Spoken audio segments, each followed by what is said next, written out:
Hi welcome to show time. గాయకుడైనా గాయని అయినా సిల్వర్ స్క్రీన్ మీద కనిపించే జోడీ ఎక్స్ప్రెషన్స్ కి తగ్గట్టు పాడడం ముఖ్యం. అంతేకాదు ఆ సీన్ ని దృష్టిలో పెట్టుకుని గొంతు సవరించగలగాలి. అలాంటి అరుదైన గుణం ఉన్న మధుర గాయని పి లీల. జమానాలోనే ఎమోషన్ కి తగ్గట్టు గాత్రంలో మార్పులు చేసి తన పాటతో మెస్మరైజ్ చేసిన పి లీల వర్ధంతి సందర్భంగా తన సినీ జర్నీ మీద స్పెషల్ ఫోకస్ మీకోసం. నటీనటుల హావభావాలకు తగ్గట్టు పాడడం ప్లేబ్యాక్ సింగర్స్ కు ఎంతో అవసరం. పాట హిట్ కు ఫ్లాప్ కు ట్యూన్ తో పాటు ఈ లక్షణం చాలా ముఖ్యం.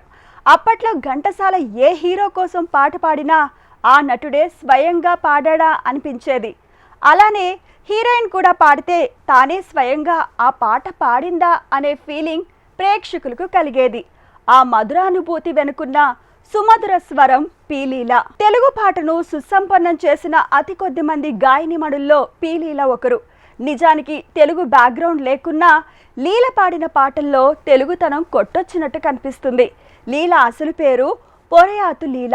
చిన్నప్పటి నుంచే సంగీత కుటుంబంలో పుట్టి పెరగడంతో స్వతహాగా ఆ లక్షణాలు పుణికి పుచ్చుకున్నారు లీల. నిజానికి పి లీలలోని టాలెంట్ ని తండ్రి గుర్తించే సంగీత విద్వాంసుడి దగ్గర శిక్షణకు పంపించాడు. తనని ఎలాగైనా గొప్ప సింగర్గా మార్చాలనే సంగీతంలో శిక్షణ కోసం మద్రాసు చేరుకున్నారు.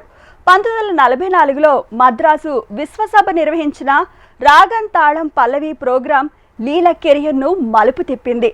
అప్పటి సంగీత దర్శకుల దృష్టిలో పడిన లీల కెరియర్ స్టేజ్ షోలతో అలా మొదలైంది.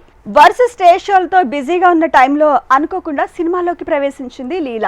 కొలంబియా రికార్డింగ్ కంపెనీ సింగర్ కోసం వెతుకుతున్న సమయంలో వాళ్ళ ఫోకస్ లీలపై పడింది. అలా నందకుమార్ అనే తమిళ సినిమాతో లీల సినీ కెరీర్ షురూ అయింది.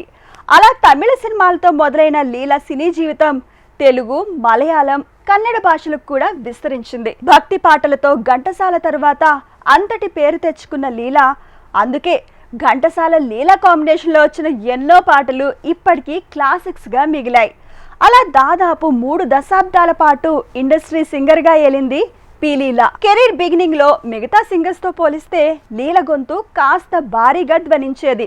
ఘంటసాల నుంచి బాలసుబ్రహ్మణ్యం వరకు అందరి గాత్రాలకు ఇదే విమర్శ వచ్చింది అప్పట్లో.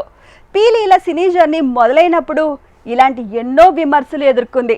కానీ ఆ తరువాత ఆ గాత్రమే ఎన్నో హిట్ సాంగ్స్ కి కారణమైంది. ఘంటసాల పరిశ్రమకు పరిచయం చేసిన గానకోకిల పి లీల. మన దేశం సినిమాతో టాలీవుడ్ లోకి ఎంట్రీ ఇచ్చిన లీల గాత్రం బిఎన్ రెడ్డి, కేవి రెడ్డిలను ఆకర్షించగలిగింది. అంతే, అప్పటికే షూటింగ్ మొదలుపెట్టిన గుణసుందరి కథ సినిమాకు లీలను లీడ్ గాయనిగా ఎంచుకున్నారు. తర్వాత ఈ దర్శక నిర్మాతల నమ్మకాన్ని 100% నిలబెట్టింది పి లీల. భక్తి పాటల్లో భగవంతుడు ప్రత్యక్షమైన సందర్భాల్లో ఓ రకంగా పాడితే, ఆర్తిగా ఆవేదనతో దైవాన్ని వేడుకునేలా పాడే పాట మరొకటి. ఈ వేరియేషన్ పి లీల రాకముందు లేదు. కేవలం భక్తి పాటలు, జానపదాలు మాత్రమే ఉండేవి.